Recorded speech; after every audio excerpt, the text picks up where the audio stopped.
You need to make sure you recruit the asset management teams or operational team early on within the construction. So the construction team would consult with them on every project variation or every milestone on the project. So when it comes to the handover, asset management teams are familiar with the project, and during development, they have got power to influence the design.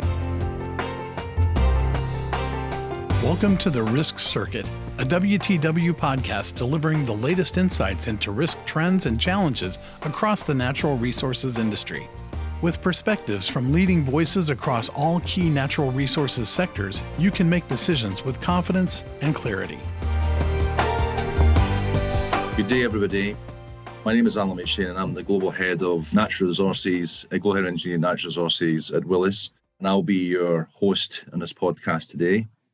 At a recent Global Renewables Conference in Marrakesh, we had an opportunity to discuss risks around harmonization of the sector in terms of the trend we're seeing regarding the combination of technologies from BESS added to solar, wind, and even solar, wind, and BESS together. We had a great discussion, but recognized that there were a lot more topics to cover in that space. And today's podcast would like to expand on that discussion a little bit and bring more topics to the fore from the Moroccan discussion. I'm joined today by Babak Eftekharnejad, who's Natural Resources Senior Engineer in Renewables. Welcome, Babak. Hi, Alan. Good to see you again. Great to have you here. So before we delve into the conversation, I think it's worth having a few minutes just to sort of frame the topics we want to cover in the hybridized space. There's lots of different aspects when you look at the sector and a lot of issues that need to be covered. One of the key areas that is important to understand a lot better is the interface of the technologies. You've got very strong sort of wind and solar sectors with lots of practices and codes and standards, and they're quite different to each other. And then you're bringing BESS in as well, which has got its own set of standards and codes and practices. So the ability for those three technologies to play nicely together is really important to understand, and the ability to manage that interface is really important. So we want to cover that off in a bit more detail. The other area that's really important is the skills, capabilities within the sector. We do, I think, certainly during the conversation we had at Marrakesh, there was definitely an agreement that there was a potential skills gap that needed to be filled. And there's several ways that can be done. And I think there's some interesting comments we can have on that space. And then obviously moving into the standards and certifications that I mentioned, more specifically around the way in which the different technologies interface as an area where we should really spend a bit more time on, but that will probably fall out of the conversations we're having in the basic interface technology piece. And then finally, we feel there's an opportunity here to really sort of highlight the differences that we can see on projects that are greenfield into operations and projects that are upgrades of existing projects, because one of the key areas that we're seeing development is the addition of BESS technology to wind and solar existing operations, not just a brand new project coming from a greenfield site. So being able to sort of talk about that and how you would adapt and modify the approach, I think is really important there as well.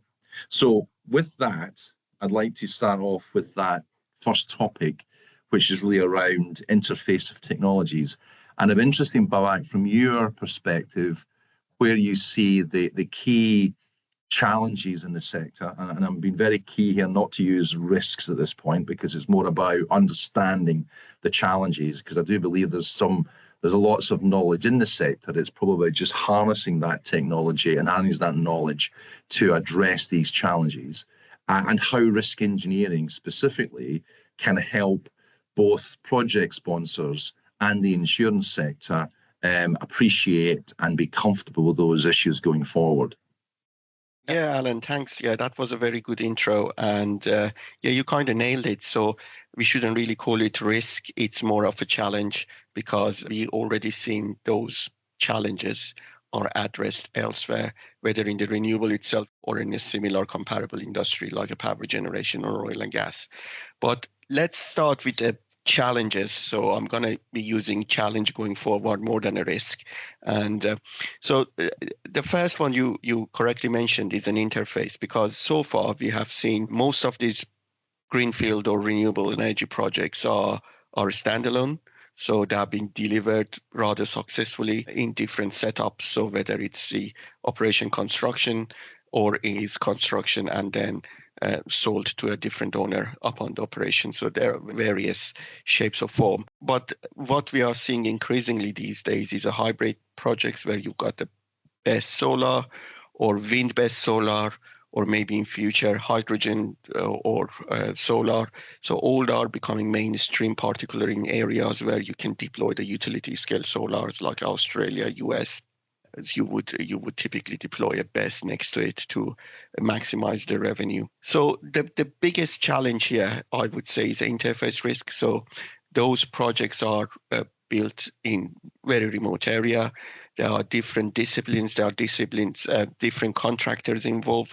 One might be very competent in delivering the solar projects, the other on wind, the other on battery.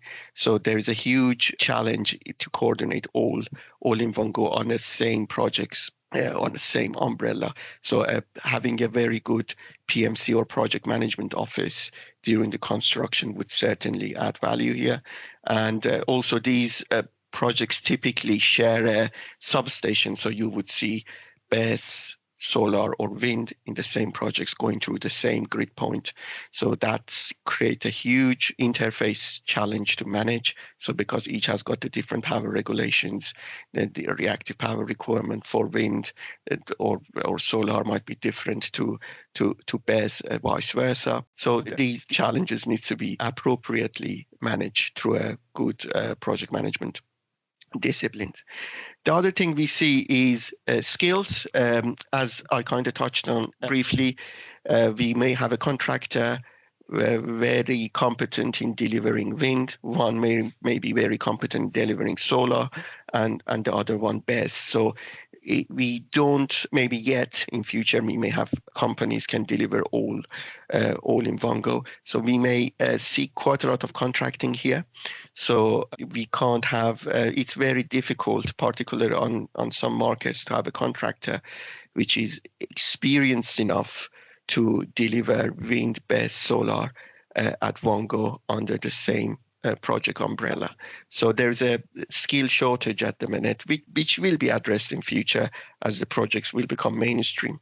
The other one is the technological challenge. So obviously, all these disciplines, they've got their own control system, they've got their own SCADA monitoring systems.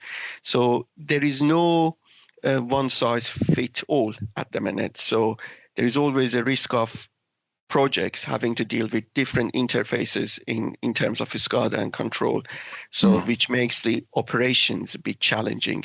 And as the projects get larger, it is prudent to have one single interface. We can manage maybe BESS solar or BESS wind, or maybe all three of them in one go. And what is also important, particularly when it comes to the batteries integrated into these projects, is the battery life, because we normally see the batteries delivered and manufactured based on the set number of the charging and discharge cycle, typically once per day.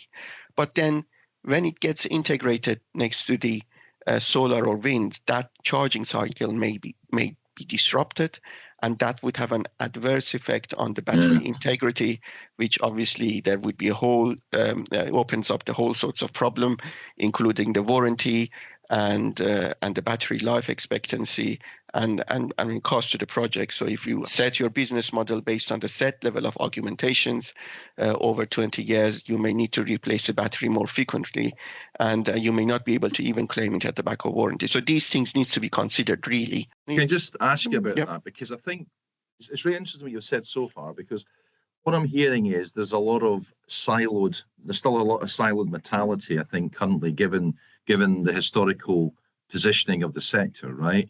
And a lot of these things are about trying to harmonize and bring them all under one roof. And the PMC on a project level can certainly do that, because they can manage the individual contractors to make sure that the wind or the solar contractor is providing what they need to maximize and optimize the design and the build of that asset, and the same goes for the BESS. But where they're interfacing, they're laying the law down as to what is required for those two elements to work nicely together. Yes.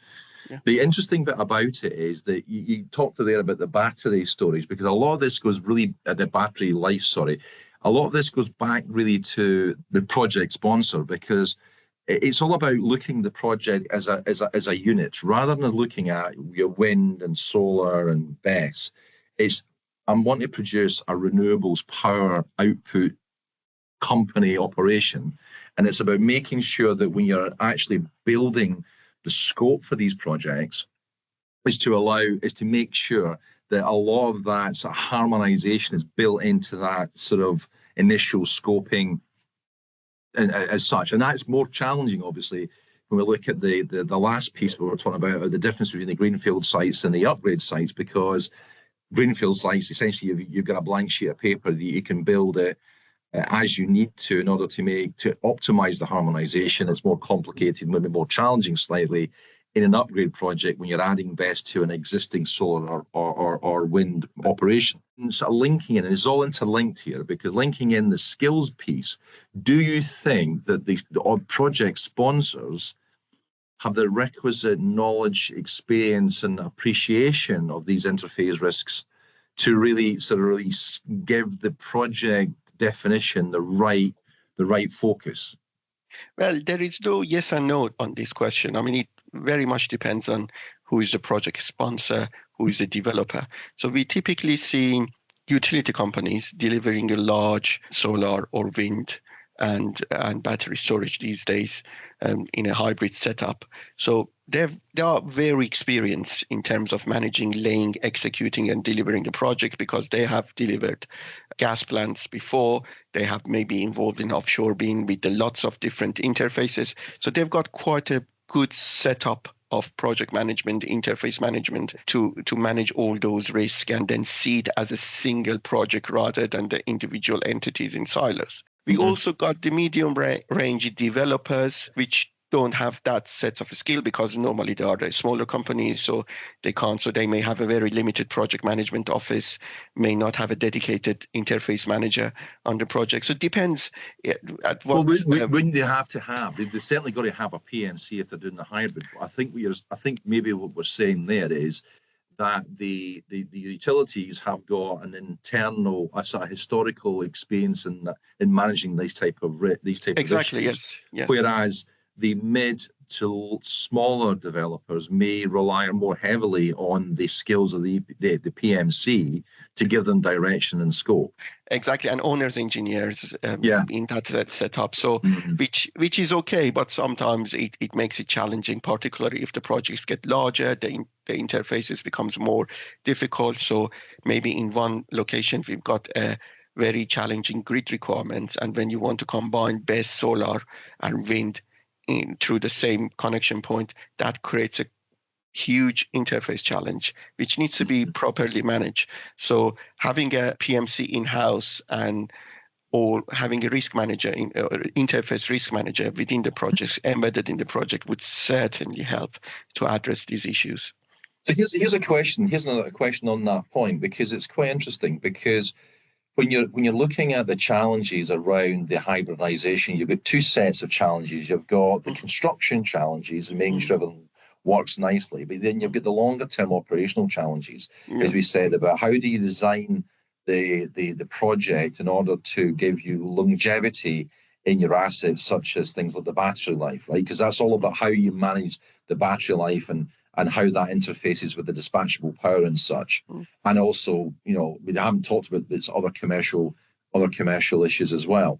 So here's the thing: if you've got a utility company who's got that experience and knowledge, they can look both short term and long term, because ultimately they're going to be running these plants, and they're going to have that desire to make sure that there's sustainability within the project.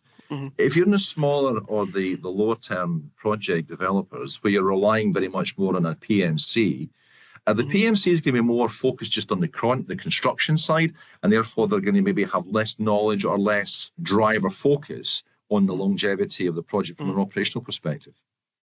Yes, that's true. And it's not only problem with hybridization or hybridized project.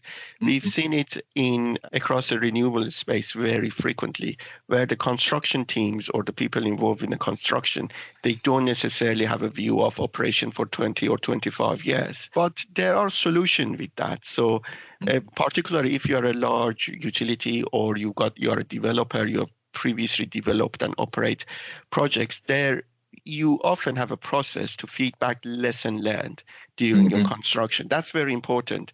And that's a loop I often see missing when I talk to the different developer. They've got a large portfolio, but they don't necessarily have a process to capture lesson learned. The other thing you need to make sure is you need to make sure you recruit the asset management teams or operational team early on, maybe halfway within the construction. So the construction team would consult with them on every project variation or every milestone on the project. So when it comes to the handover, asset management teams are familiar with the project.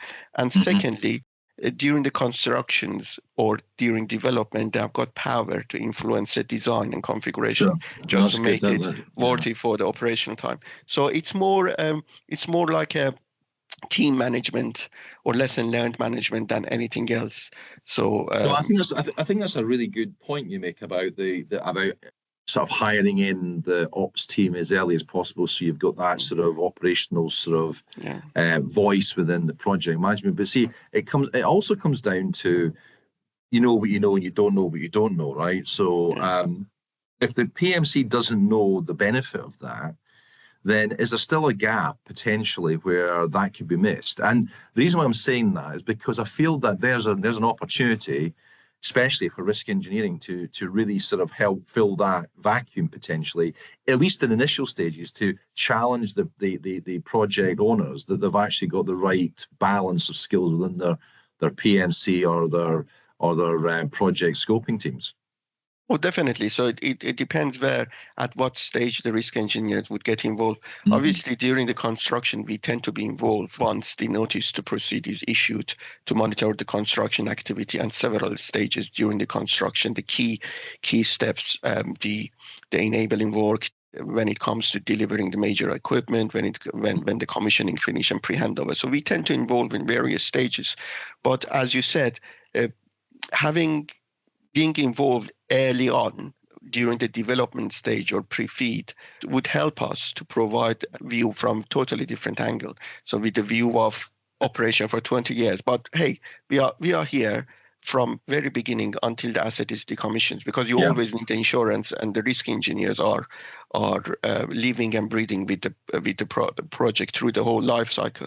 So I think we are very best placed industry to provide a longer view of how asset needs to be operated, and things need to be considered early on during the design. So I'm fully agree with you. I mean, that's one particular area we can add value, particularly for those developers where they don't have a large PMC office or they don't have established asset management team. So they need someone to make sure that all the requirements following the handover is taken into account, because we are there to also praise operational policy. So it's our interest to ensure that the projects are fit for purpose and they can operate comfortably for 20 or 25 years.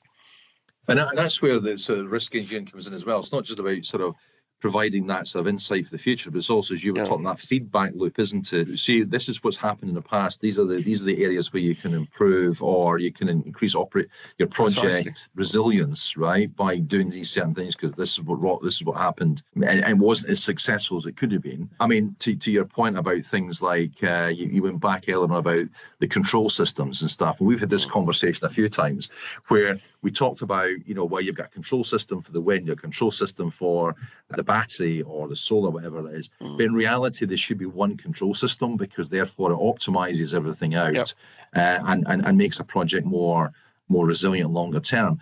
But the challenge or the concern I have at this point in time is that's maybe where we want to be. but we're not there yet. And how do we get from where we are now to where we think and where we believe the industry should be, say 5 to 10 years time? Because it's that transition period that can actually create a lot of issues. So do you think that as a result of that, we're going to see more just like solar BESS, wind BESS to begin with, because that's easier to manage than wind, solar BESS together, because that's going to be another layer of additional complexity? Yeah, I think between medium to short-term future, we're definitely going to see solar BESS becoming more common. So it would be fair to conclude that where we have a utility scale solar, let's say anything above 80 megawatts AC, would have a BESS next to it. We see it more in places like Australia, US, maybe South Africa, places where you can build huge utility scale solar. We may also see wind BESS or wind BESS solar in parts of Europe like Portugal and Spain in future. It seems to me, and I think it seems reasonable to expect there's going to be like a stepwise process, unless you've got a major utility which they may be able to cope with it, having the three different technology elements together. You're going to get more two technology elements, basically wind and solar BESS as well, because that's probably easier in the short term to manage that sort of complexity increase rather than having the three.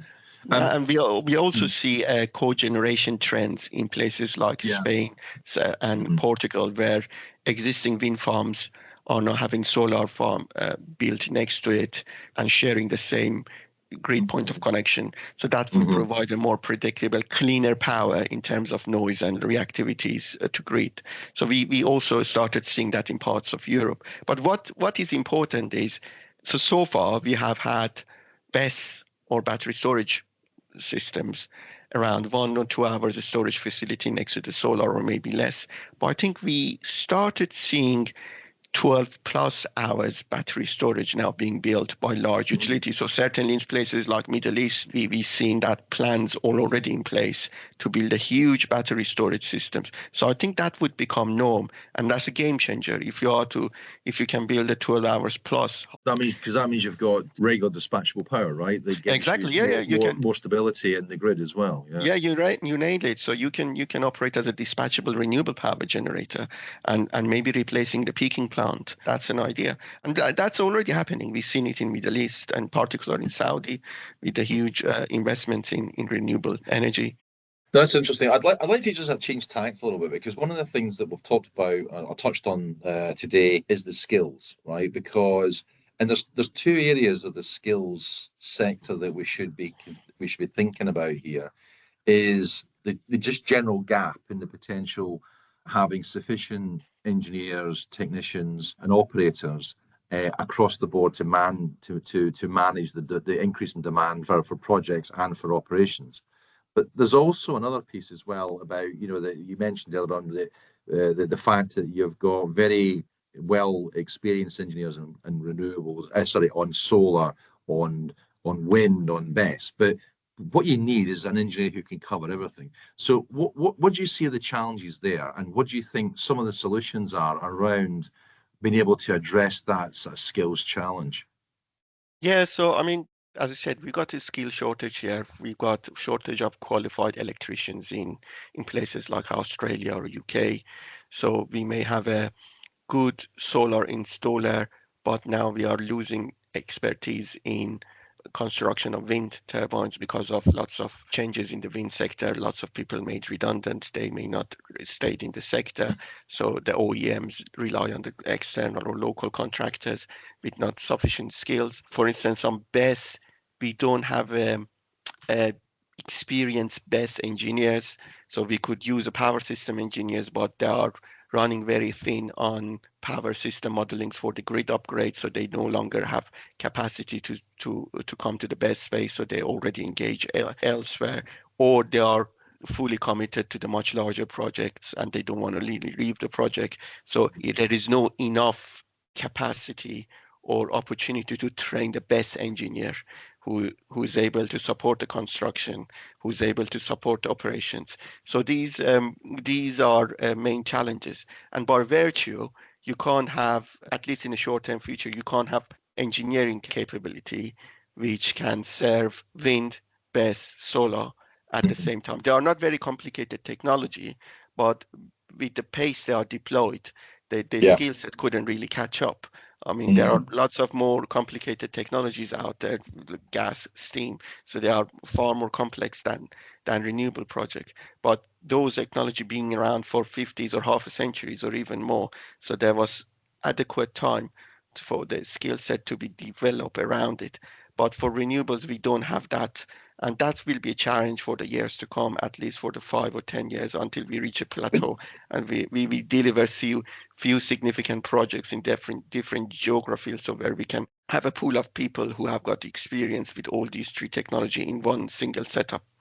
So it's interesting to say that, because I think it's having that long-term view as well, isn't it? Because if you've got, like, as we were talking earlier on in this discussion around the large utility companies having that operational long-term view, then they could also build that into their understanding how the project should be managed. Like, so one of the things that we talked about in Morocco was some sort of apprentice or training scheme that you bring people in and you train them up through the project so that they're available to help with the project and project commissioning, but also available longer term. So this idea of having like a sort of hybrid renewables engineer who has got a capability on wind and solar and BESS is then possible if there's some good forward planning, I would think. What do you think about that as a solution? Yes, I mean that could be so, but again, that takes time. So they need to deliver one single project, I mean meaningful project, utility scale to become fully. But yeah, but I mean, as you said, that's a solution. I think that's only viable solution at the minute. So Well, you can't. because otherwise you're sort of stuck with the fact that you might have to have three engineers when one would do, right? Yeah, So, yeah. and you might obviously not buy all those engineers in as an employee. You might then subcontract it because you only want half an engineer for wind, a third of an engineer Exactly. for BESS, and so forth. And there No, it becomes which a is bit okay. But disjointed. Yeah. yeah, which is okay. But funny enough, in risk engineering space, particularly in power gen, we've got quite a lot of people competent in all three stages, Yeah. because we tend to see quite a lot of projects from different So, geographies, different, yeah. So so actually, in some ways, the insurance sector is actually quite a good template for project companies and long-term sponsors of projects to look to, where if you do a bit of investment up front, you can actually build out that skill set by sort of planning ahead and sort of building for the long term.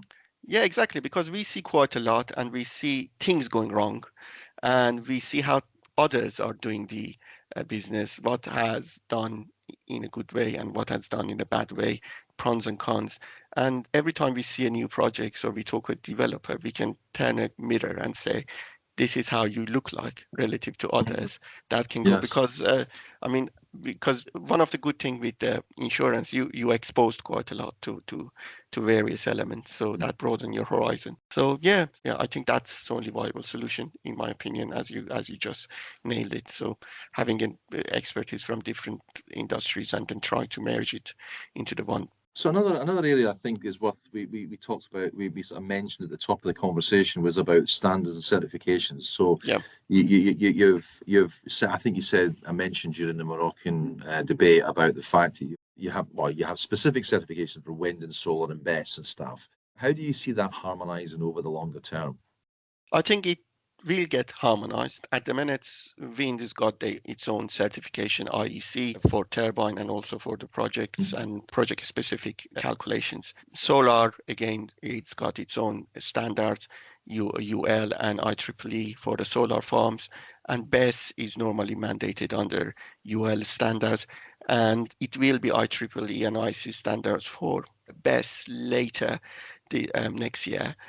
However, there is no overarching standard which can Mm-hmm. ensure these projects can work spotless in tandem with each other. Mm-hmm. The good thing with offshore wind is also very similar into hybrid projects, because you've got different interfaces, particularly during construction. So you've got a concept such as project certification, which would assess all the different elements of the projects to make sure they are, or certify to make sure they are compatible, constructed in a prudent manner, and all the QA, QC in place. I think since there are three different disciplines will be employed next to each other in future, I think there is a gap for overarching certification or a standard, which will be addressed, I think, in years to come. As the projects get larger, there would be a requirement such as a project certification. Someone would see a whole project as a single entity and ensure that each major element of it, whether it's window, BESS, solar or BESS, or all three of them, are compatible in terms of the grid interface, in terms of the construction setup, in terms of the operations. So whoever is going to procure these projects or operate it, it's have a certain assurance that's been looked at it based on the certain standard that's been certified. But who in your mind is going to lead that charge? Because it's not a simple thing, right? And there's lots of things to consider. So how do you think that's going to evolve? Because there has to be an entity within the sector who's going to move that position forward. So it hinges quite a lot on the project developer and the certification agencies. So it would require a couple of developers, big developers in that space coming together who've got experience in delivering 3 different projects in previously, and with a certification entity into a room, and they discuss the challenges and required and come up with the guideline.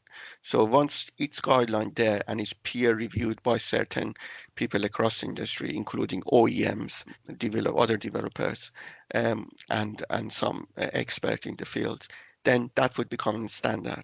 So that would be a project owner responsibility to ensure for every single project they would apply for the project certification. So they get someone with no vested interest to zoom out of the projects and see whether all these components, key components, can work in tandem, and there is any challenges needs to be addressed.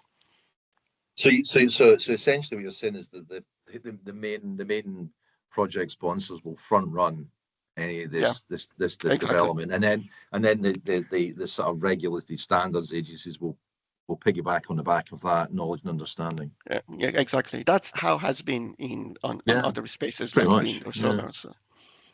Yeah, that's interesting because it's like chicken and egg, isn't it? You want the standards, but how do you arrive at them at the end of the day? And the best people, you want the best minds to come up with the standards, and you want people who know and understand the projects, so their knowledge is built into the standards in the first instance. So I think what you're saying makes a lot of sense, but I think it's also the way you probably want it to be done as well, because you start trying to build projects through consensus. It doesn't always work. You need to have a very clear understanding of what you need. Exactly. And there may be different requirements in different parts of the world, because obviously the grid requirements may be different, and sort of the basic regional requirements can be different as well. Exactly. Excellent. An area that we've talked about, but we haven't sort of fully developed is the challenges around the differences between dealing with a greenfield project and an upgrade project. Yeah. So what's the differences in the challenge, right? So there's obviously going to be certain aspects of what we've talked about today are going to be absolutely front and center for both elements, but there's some that may be more important or more critical for a greenfield project relative to a say an upgrade project. Yeah, so with the upgrade projects, you already got the grid connection points, so this is just quite a matter of whether you can export extra power.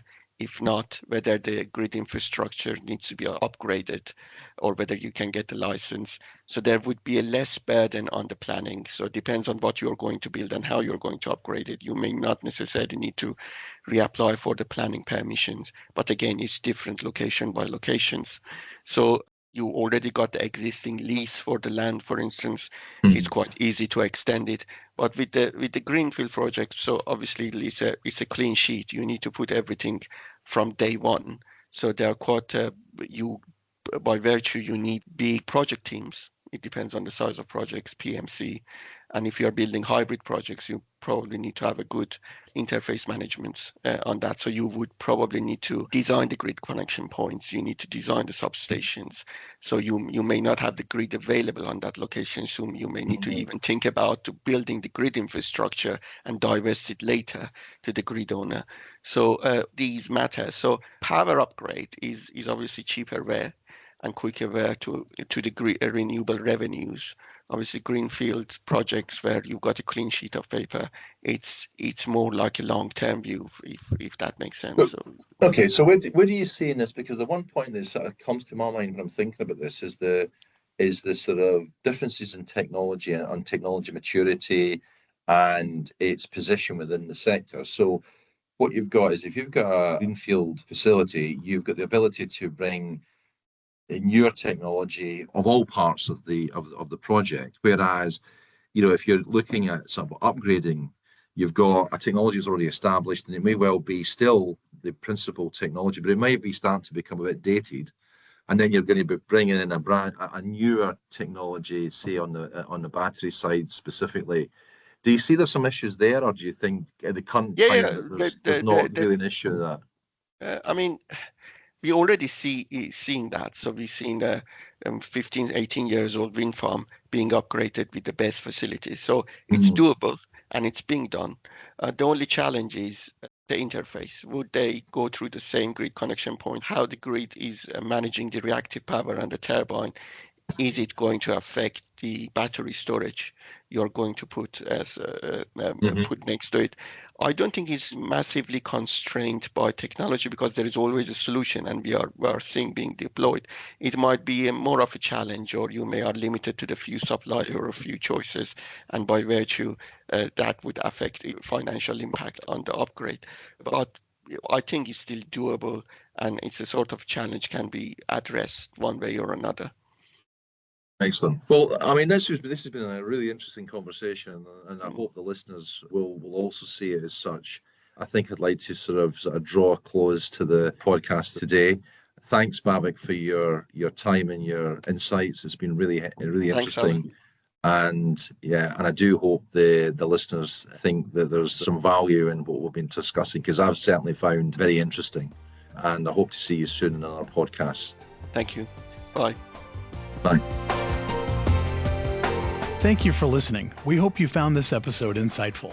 For more information, visit the Insights section of WTWCO.com. This podcast is for general discussion and/or information only, is not entirely to be relied upon, and action based on or in connection with anything contained here should not be taken without first obtaining specific advice from a suitably qualified professional. Thank you.